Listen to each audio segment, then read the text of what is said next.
The red-eye from Washington to Dallas always left me feeling disconnected from reality. 3 days of classified briefings at the Pentagon had my mind buzzing with threat assessments, security protocols, and the endless dance of national defense contracting.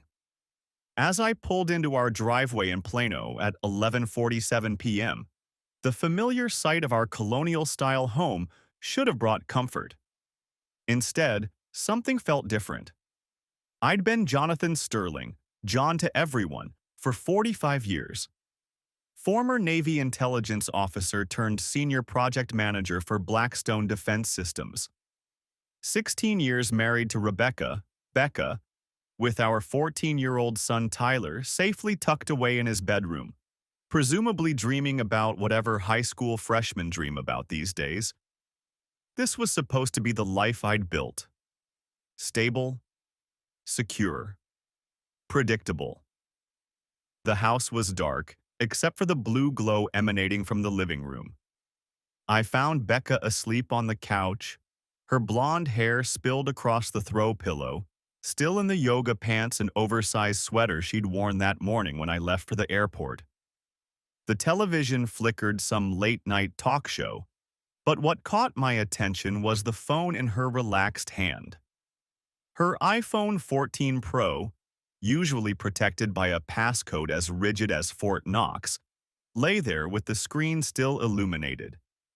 In my intelligence training, we called moments like this opportunity windows, brief instances where information becomes available that might otherwise remain hidden.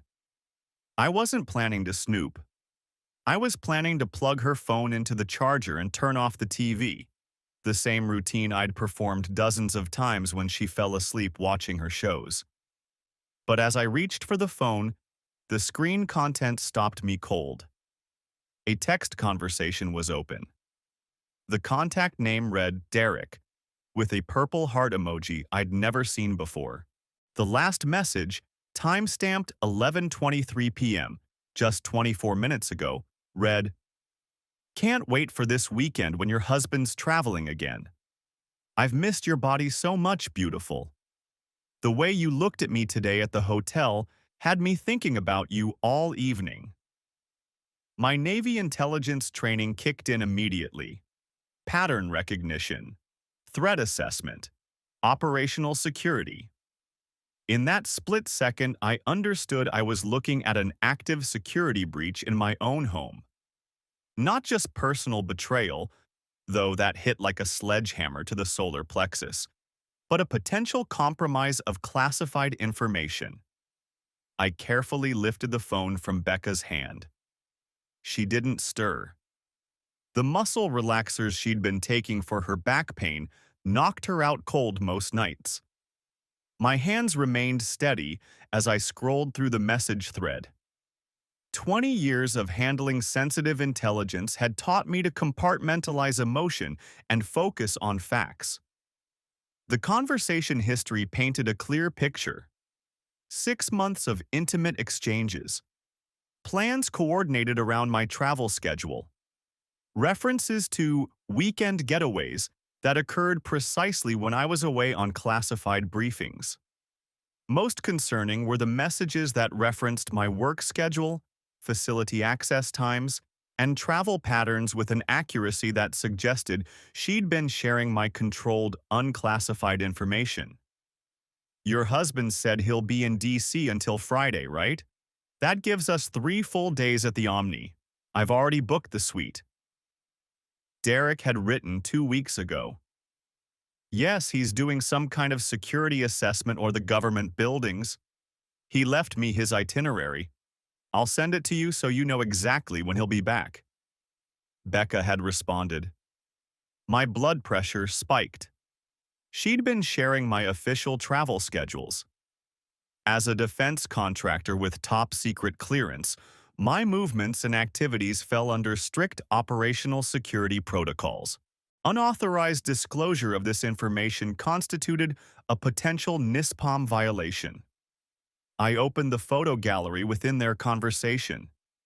Dozens of images spanning the past 6 months. Becca, and a man I didn't recognize, tall, dark-haired, appearing to be in his late 30s, at restaurants, hotels, and what appeared to be construction sites. The metadata showed locations and timestamps that corresponded exactly with my documented business trips. One photo made my stomach drop. Becca and Derek standing in what appeared to be a hotel room, but visible in the background were several documents spread across a desk. I zoomed in, and my worst fears were confirmed. Floor plans, security protocols, contractor access schedules, all clearly marked with controlled, unclassified information headers.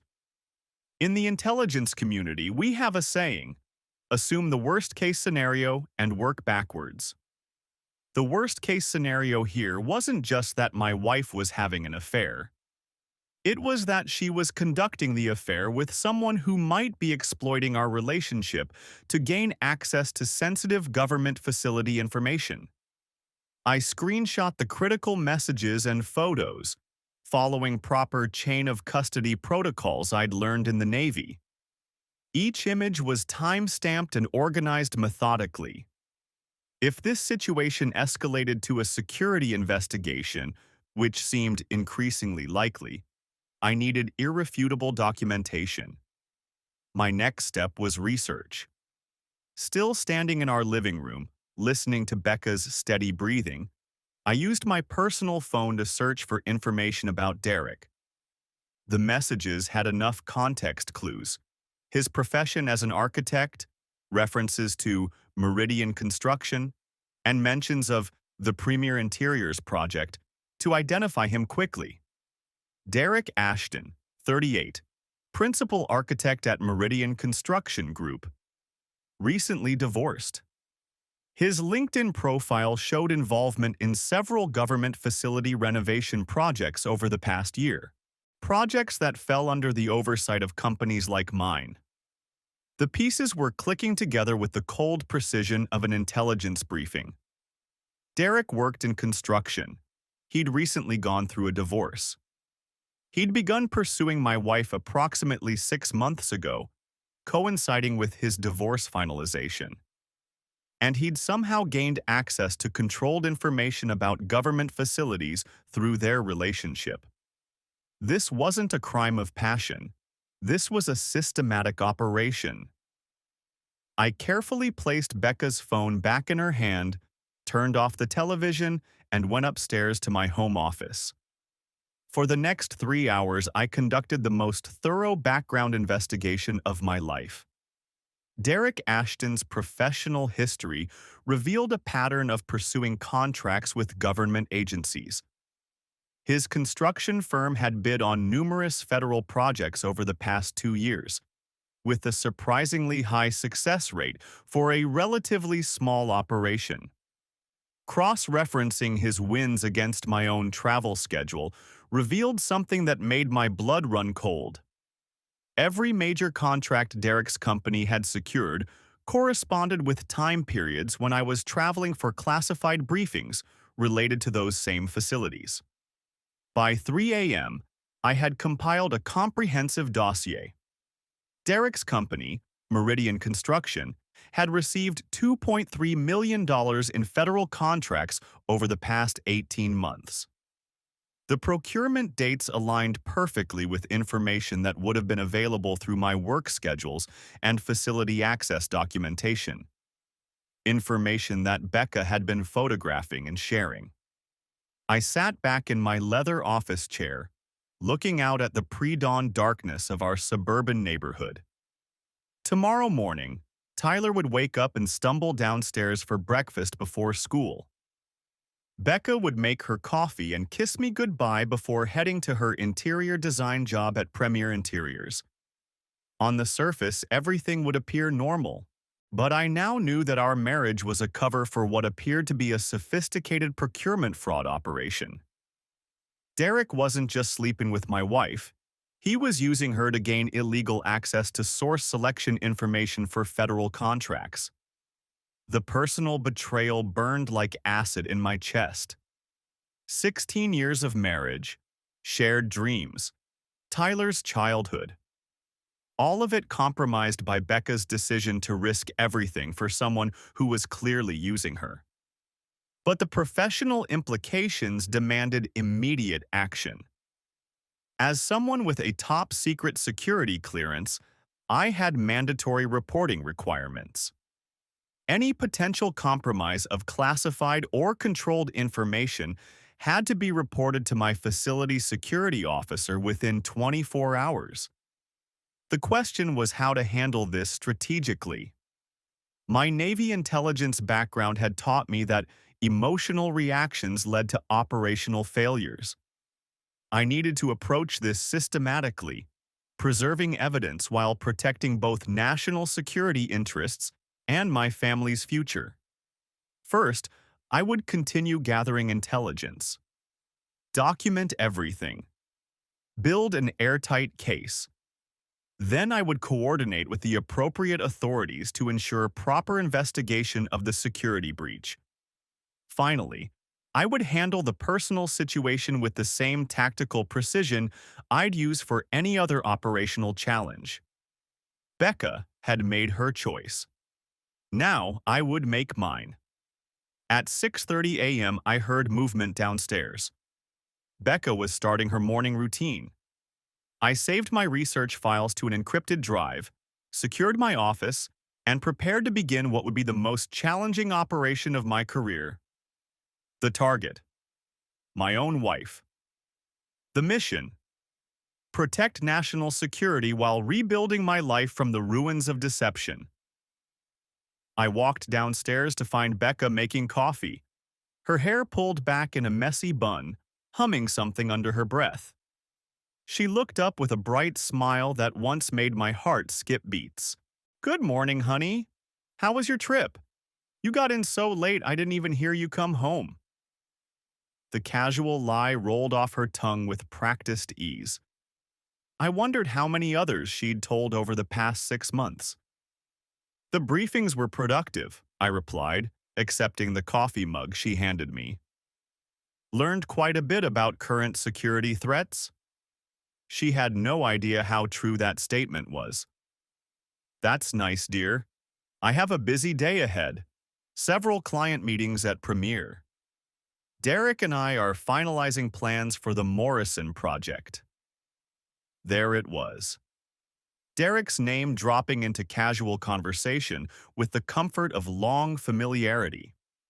She was still lying to my face while discussing the man she'd been intimate with just hours after I'd discovered their affair. "Derek?" I asked, maintaining neutral tone. "The architect you've mentioned before?" "Yes, from Meridian Construction. He's really talented, very dedicated to his work." The slight pause before "dedicated" told me everything I needed to know about what else Derek was dedicated to. Tyler bounded into the kitchen, backpack slung over his shoulder, looking more like his mother every day. 14 years old and completely unaware that his family was about to implode. "Morning, Dad. Mom said you were in Washington. Did you meet the president?" Tyler's innocent enthusiasm hit me harder than discovering the affair. This kid deserved better than parents who lied to each other and compromised national security for personal gain. "Not this trip, buddy.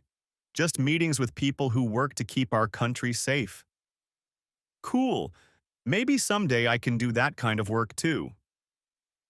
Over my dead body, would my son grow up thinking that deception and betrayal were acceptable ways to live?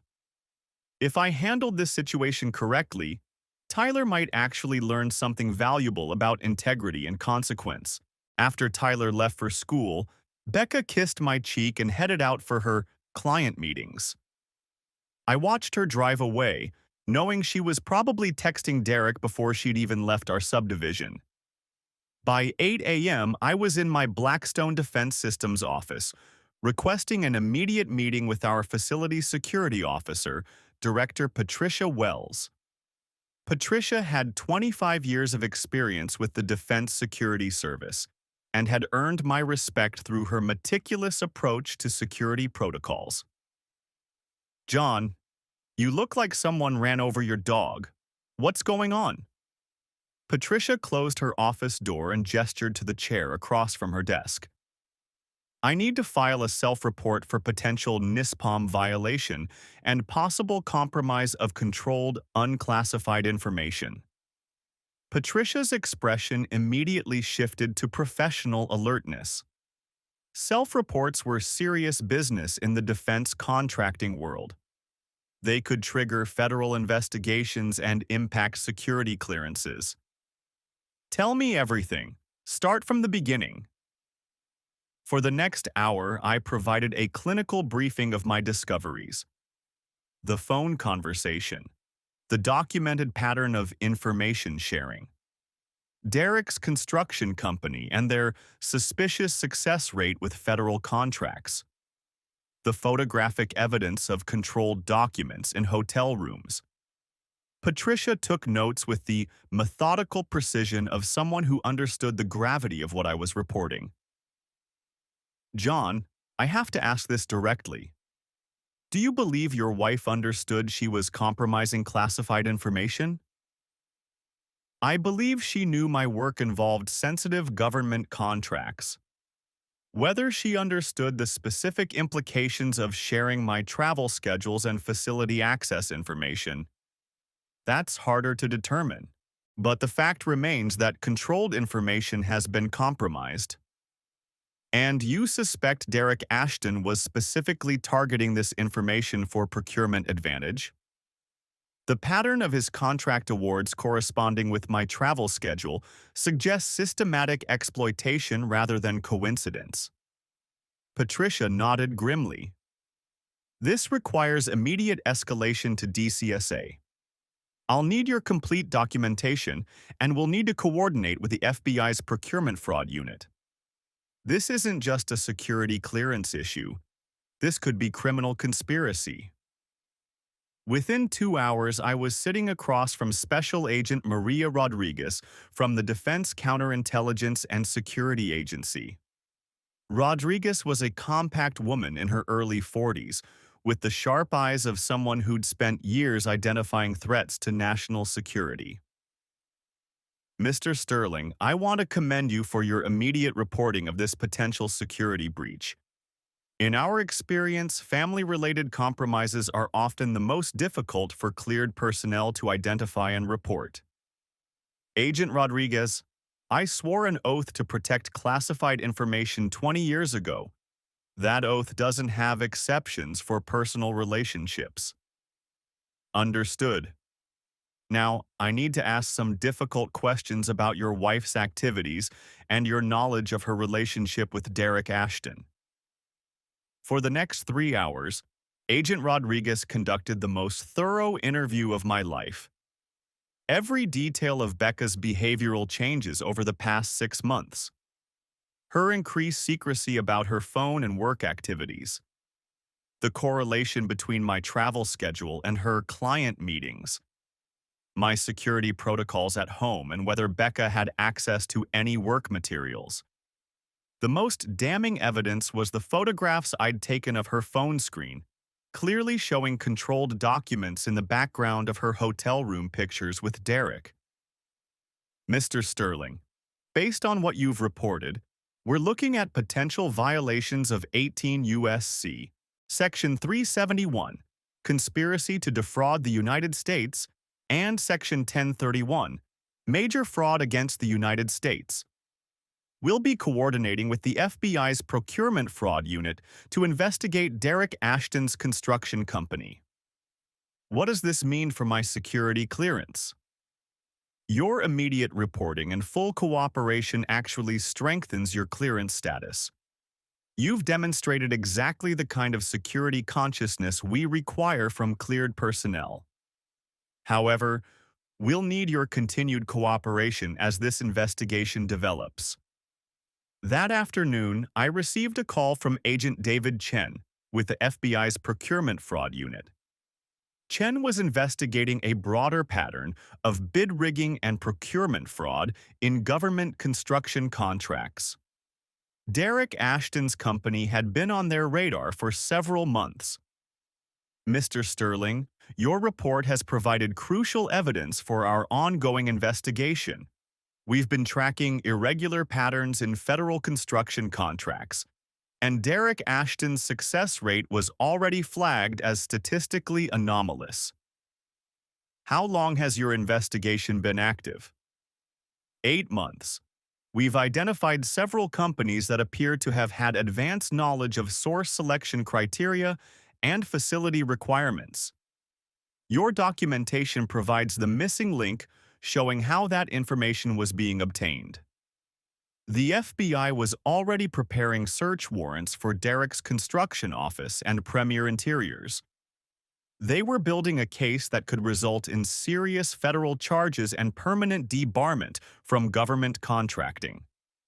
I drove home that evening knowing that I'd set in motion a series of events that would fundamentally change multiple lives. But I'd also fulfilled my obligation to protect national security and taxpayer dollars from fraud. Becca was in the kitchen when I arrived, preparing dinner with the same domestic contentment she'd shown for 16 years. Tyler was at the dining room table working on algebra homework. "How was your day, honey?" she asked, the same question she'd asked thousands of times before. "Productive. We identified some security vulnerabilities that needed immediate attention." Again, completely true, just not in the way she assumed. "That's good. I had a long day, too." Derek and I spent most of it reviewing construction specifications for the Morrison project. He's very thorough in his work. The way she said Derek's name, with that slight emphasis and pause, made it clear she was still thinking about him. Still lying to my face while discussing the man who was using her to defraud the government. After dinner, I helped Tyler with his homework while Becca cleaned the kitchen. Normal family activities that felt surreal given what I now knew about our situation. At 9 p.m., Becca announced she was going upstairs to take a bath and catch up on some reading. Translation: she was going to text Derek without me around to observe. An hour later, I went upstairs and found her in bed, phone in hand, smiling at something on the screen. "Work stuff again?" I asked. "Oh, just finalizing some details for tomorrow's meeting. You know how demanding clients can be." I knew exactly how demanding Derek could be. And tomorrow's meeting was probably another hotel room encounter coordinated around my work schedule. The next morning brought a call from Agent Rodriguez with an update that changed everything. "Mr. Sterling, we executed search warrants this morning at Derek Ashton's construction office and Premier Interiors. What we found exceeds our initial concerns about procurement fraud." "How so?" Derek Ashton had detailed files on multiple defense contractors and their personnel. Floor plans, security protocols, facility access schedules, and personal information on cleared employees. This appears to be a systematic intelligence-gathering operation, not just opportunistic fraud. My blood went cold. "Are you saying this was espionage?" "We're still analyzing the evidence, but Derek Ashton's activities suggest possible economic espionage targeting defense contractors. Your wife may have been one of several sources of information." The implications hit me like a freight train. This wasn't just about my marriage or even procurement fraud. Derek might have been running a sophisticated intelligence operation targeting the defense industry, and Becca had been his unwitting asset. "Agent Rodriguez, what does this mean for my wife?" "That depends on her level of knowledge and cooperation. We'll be bringing her in for questioning this afternoon. I recommend she have legal representation." I spent the morning contacting Robert Kim, the best defense attorney in Dallas. Kim had handled numerous federal cases involving defense contractors and understood the complexities of security clearance investigations. "John, based on what you've told me, Your wife is looking at potential charges for conspiracy to defraud the government and possibly espionage. However, her cooperation with the investigation could result in a plea agreement. What about Derek? If the FBI's assessment is correct, Derek Ashton is facing serious federal charges that could result in decades in prison. Economic espionage against defense contractors is prosecuted aggressively. At 2 p.m., FBI agents arrived at Premier Interiors to arrest Derek Ashton. By 3 p.m., they were at our house to bring Becca in for questioning. I was in my home office when I heard the doorbell. Through my window, I could see the black SUVs in our driveway. Tyler wouldn't be home from school for another hour, which was a small mercy.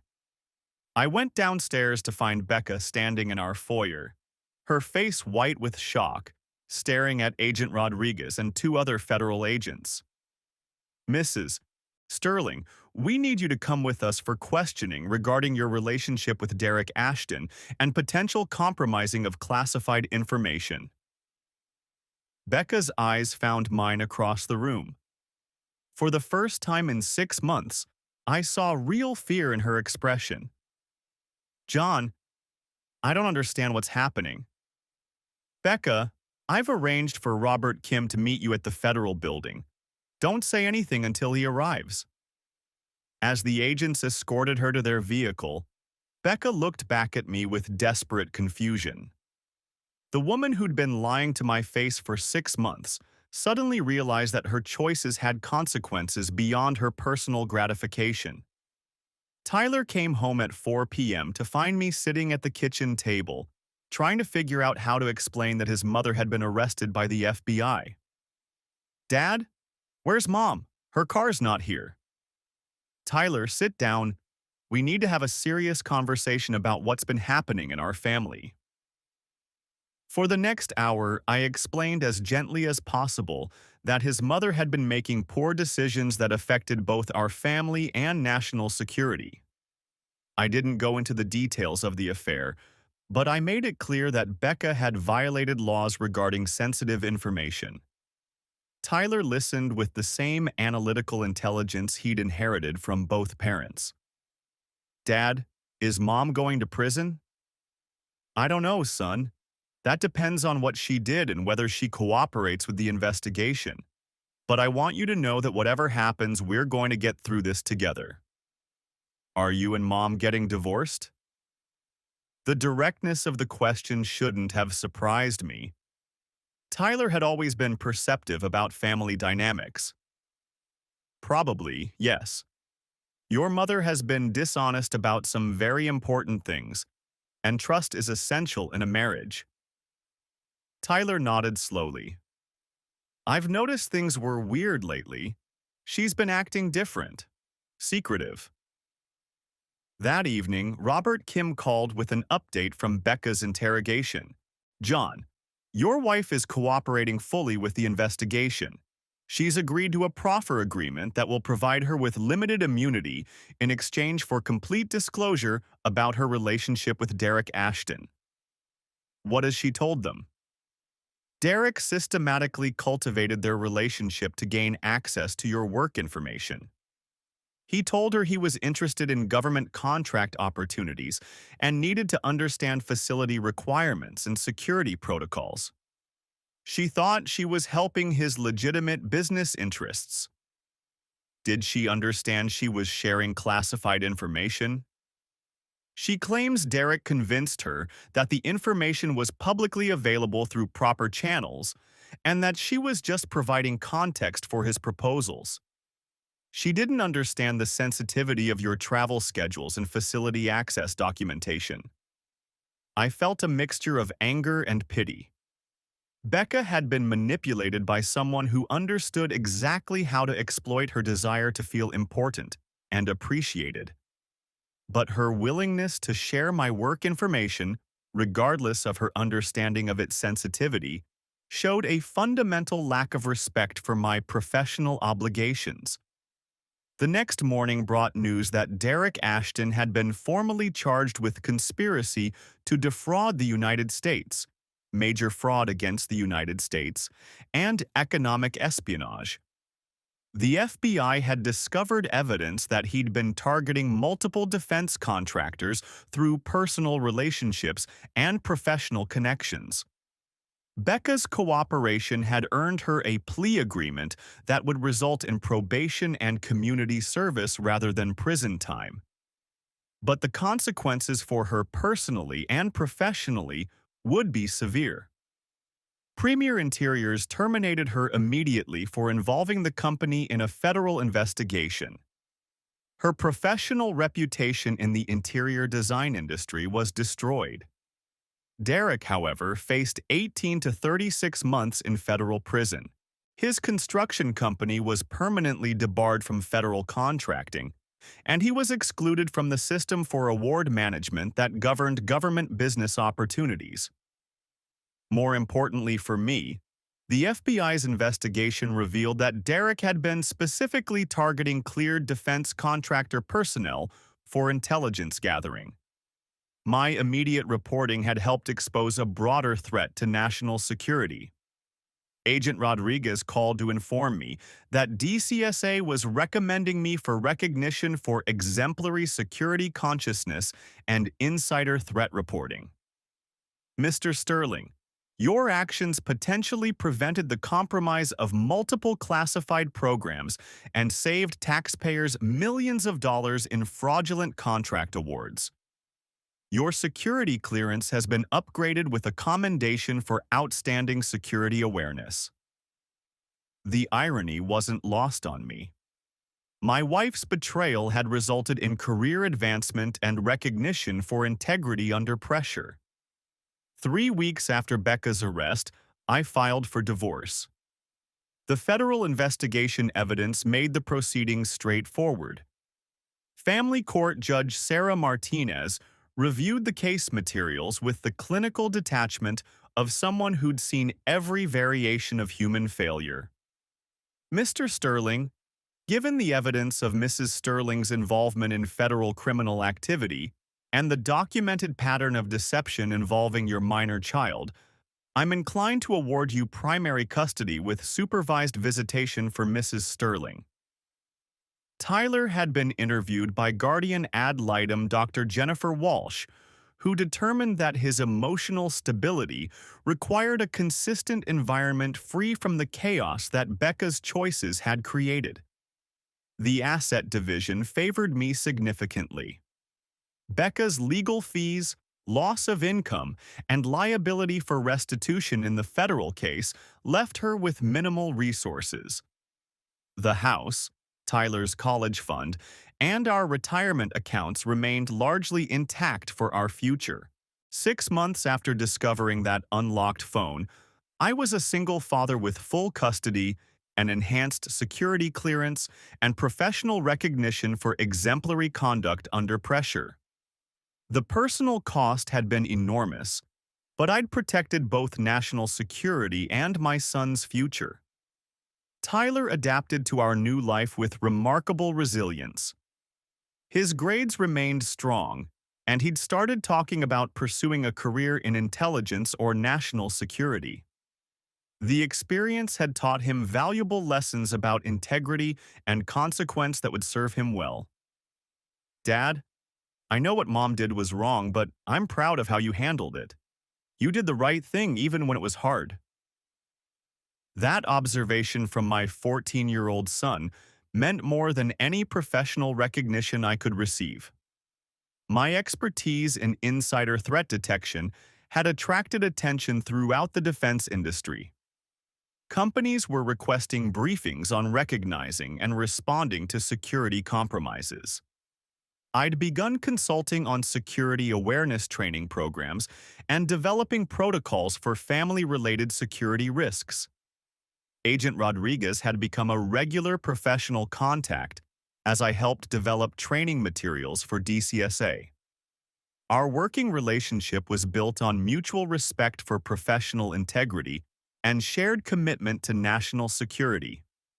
One evening, 6 months after the divorce was finalized, Maria called to discuss a new insider threat training initiative.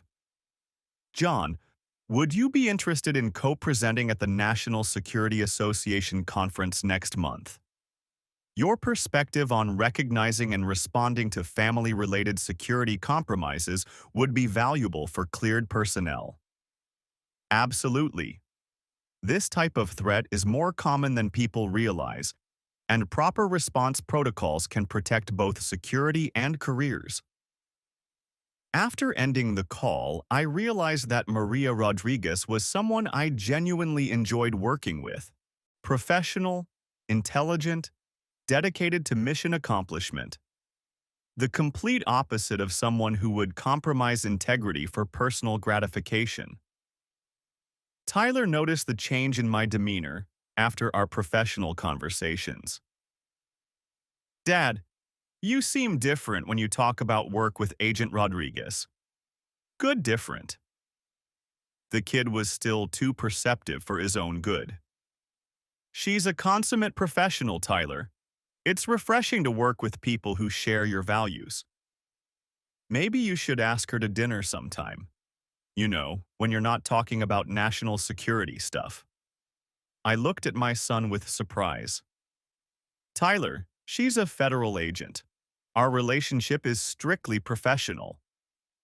Dad, you've been divorced for 6 months. You're allowed to have a personal life again. And Agent Rodriguez seems like someone who would never lie to you or compromise your work.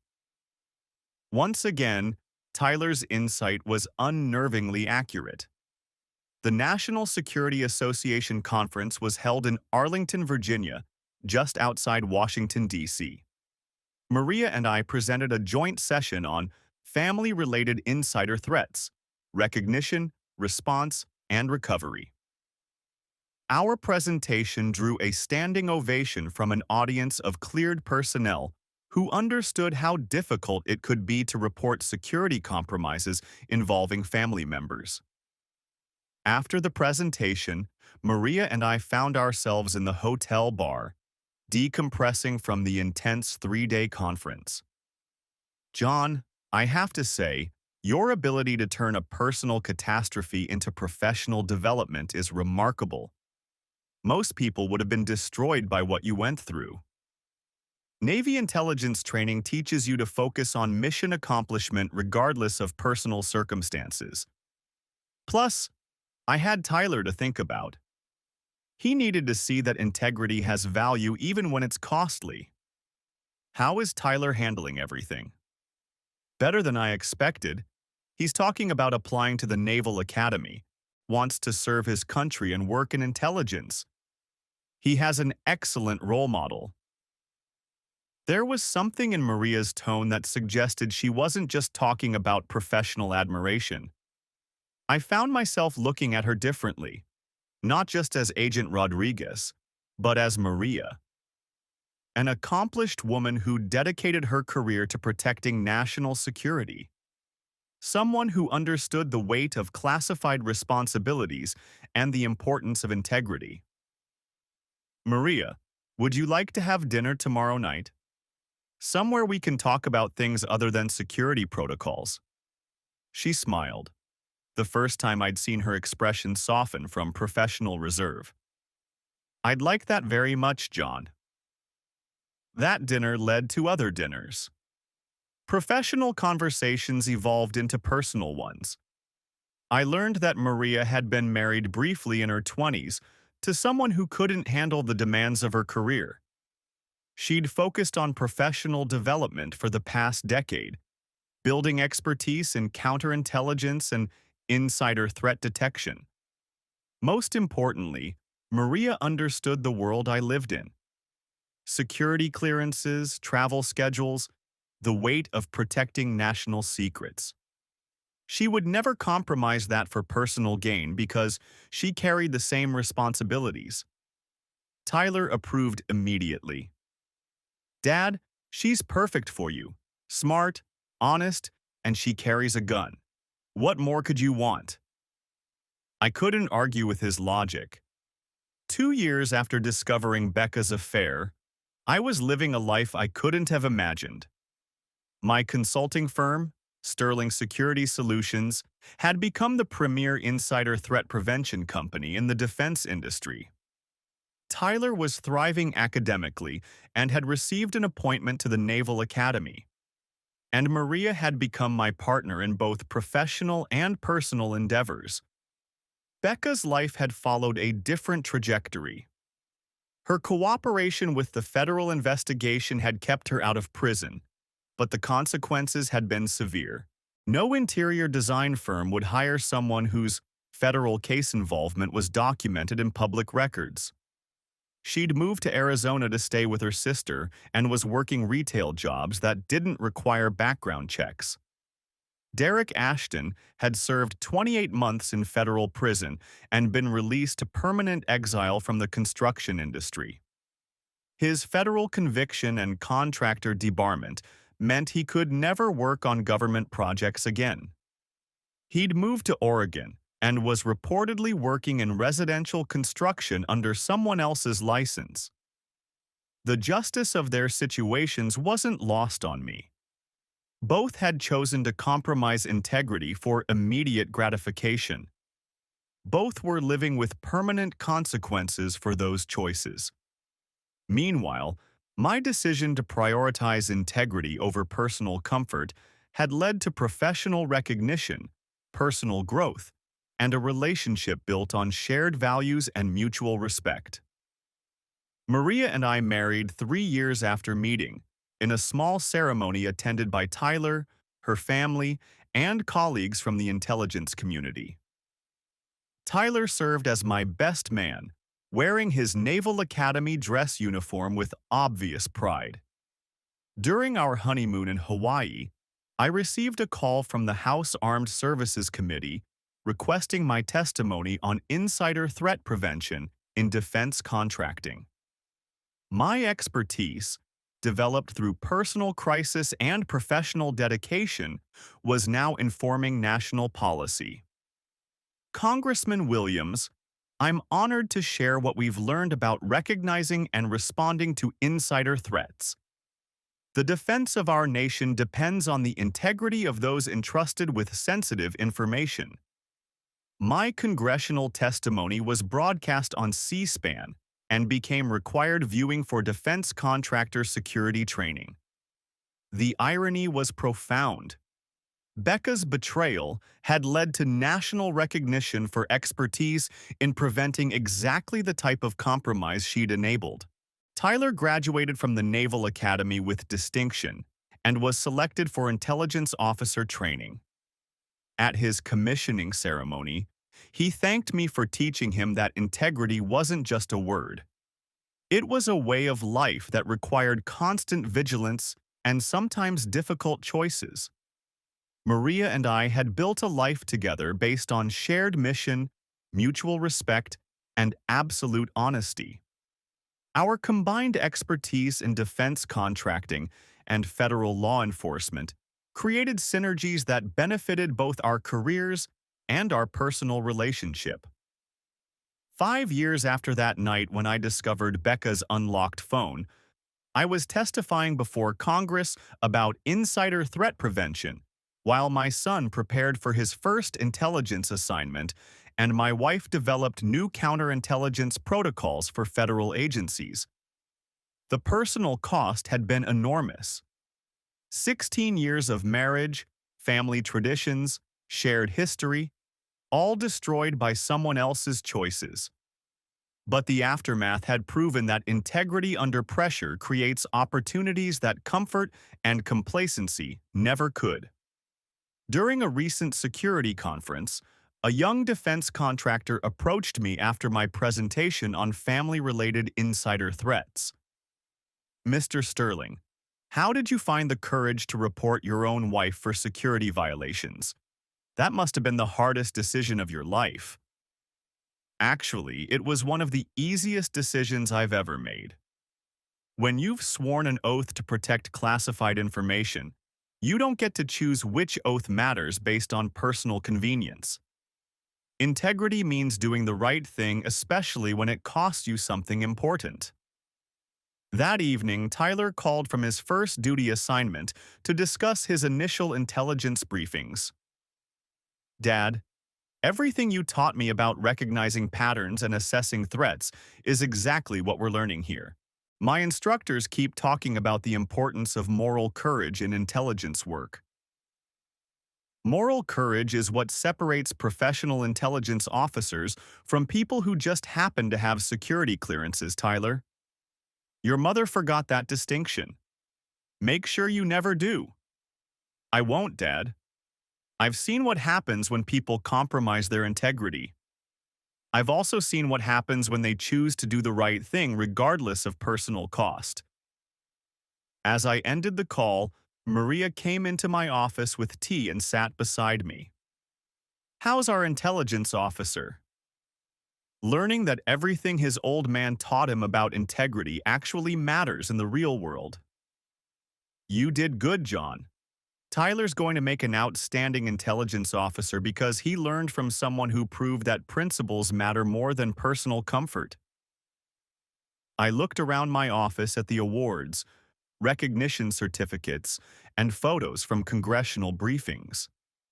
Evidence of a career built on professional expertise developed through personal crisis.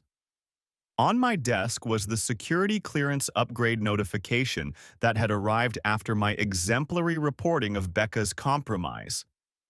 Below it was our wedding photo, Maria and me standing together in our dress uniforms, representing the partnership between law enforcement and defense contracting. Beside that was Tyler's commissioning photo, proud and confident in his Naval Academy uniform, ready to serve his country with the integrity his father had modeled under the worst possible circumstances. The unlocked phone that had revealed Becca's betrayal had actually unlocked opportunities I never could have imagined.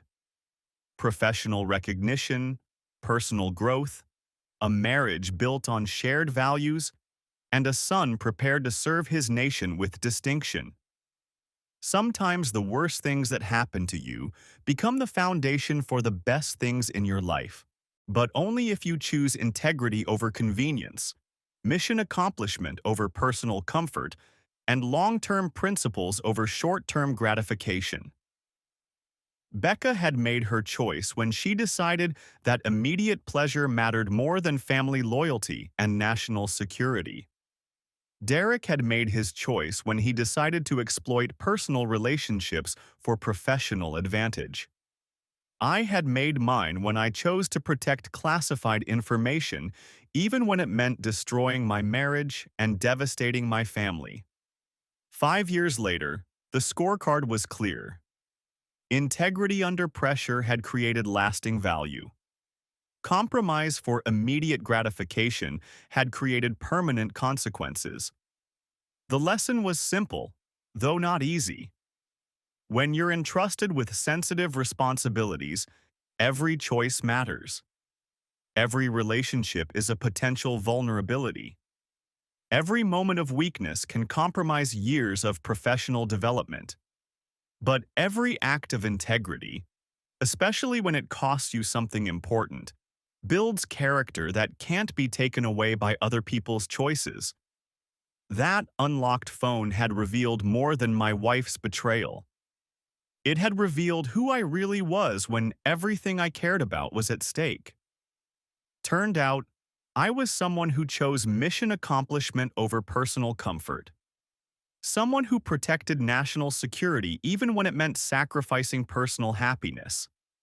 Someone who understood that integrity isn't tested when it's convenient. It's tested when it costs you everything you thought mattered. And in the end, that integrity had built something better than what I'd lost. A life based on truth instead of deception. A marriage built on shared values instead of comfortable lies. A son who understood that principles matter more than personal convenience. The phone call that had started this entire journey came from Agent Rodriguez, now my wife, with news that our insider threat prevention protocols had been adopted by the Department of Defense as the new standard for all defense contractors. John, Our work is now protecting classified information for every defense contractor in the country. What started as your personal crisis has become a national security asset. I looked out the window of my office at the American flag flying over our corporate headquarters. Sterling Security Solutions had grown from a personal catastrophe into a company that protected the nation's most sensitive information. Tyler was serving his country as an intelligence officer. Maria was advancing counterintelligence capabilities that kept America safe. I was training the next generation of cleared personnel to recognize and respond to insider threats. All because one night, I'd chosen to look at an unlocked phone and then chosen to do the right thing with what I found. The final irony was perfect. Becca's betrayal had led to the greatest professional success of my career, the strongest marriage of my life, and the deepest pride in my son's character. Sometimes the worst thing that happens to you becomes the best thing that ever happened to you. But only if you choose integrity when it matters most. And it always matters most when it costs you everything you thought you couldn't live without. That's when you discover what you're really made of. That's when you learn whether your principles are conveniences or convictions. Becca had learned that her principles were conveniences. I had learned that mine were convictions. The difference had changed everything,